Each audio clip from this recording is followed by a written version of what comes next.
صورنا يا جماعه بعد صورنا يا جماعه يعني انا في حاجه بس كمان. طب عايزك تكلمنا اسلام. ناس بتاكل عيش معاكم كلكم، بيوت مفتوحه. كلمنا المفروض هتتكلم في ايه النهارده؟ ربنا كبير وسيبوه على ربنا باذن الله. ربنا يوفقك يا رب. احنا بنتكلم يا كابوكا النهارده في اختار رسمي يا جماعه بعد ما ننزل هنشوف ايه اللي هيحصل. مش هلاقي حد فيكم اقسم بالله غير لما اتكلم معاه. طب ايه حكايه الفيديو ده؟ ادعي لي ربنا كبير باذن الله، وما انزل هعملوا كل ربنا حاجه. يوفقك. يا رب. الفيديو يا كابون ده ده كان حديث الفيديو ده قديم قوي. ما انا بس عايز اقول حاجه قدام كل الناس. اقسم بالله وغلاوه بنتي الفيديو ده قديم وربنا كبير وهيقف معايا. ان بس شاء الله ربنا يوفقك. في رساله لمصطفى كامل. ايه الهدف من ظهور الفيديو دلوقتي يا كابون؟ اذى. حسب الله ونعم. تعرف مين اللي نزله يا اسلام؟ معرفش. يا كابون انت كنت قلت ان في حد يا جماعه بعد اذنكم خلاص لما ننزل. بعد اذنكم يا جماعه. كريم كل الكلام في صالحه على فكره، احنا مش جايين عليه.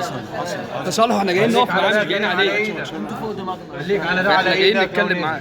بس انا والله عظيم عشان متوتر بس ده غير كده. طب انت عايز توجه حاجه لجمهورك او عايز تقول حاجه لجمهورك؟ ادعوا لي بس.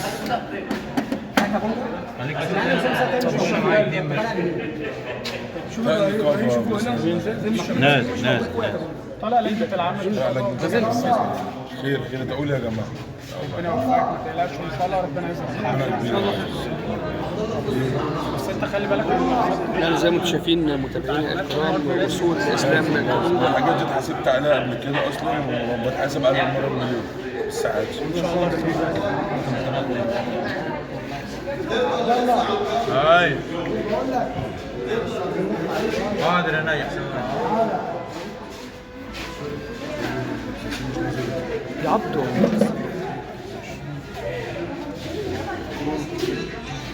يعني متابعينا الكرام زي ما انتم شايفين وصول اسلام كابونجا الى النقابه علشان تحقيق بعد شطبه من النقابه. حضراتكم متابعين وشايفين.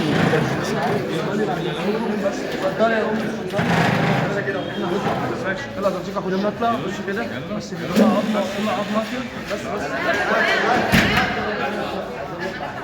استنى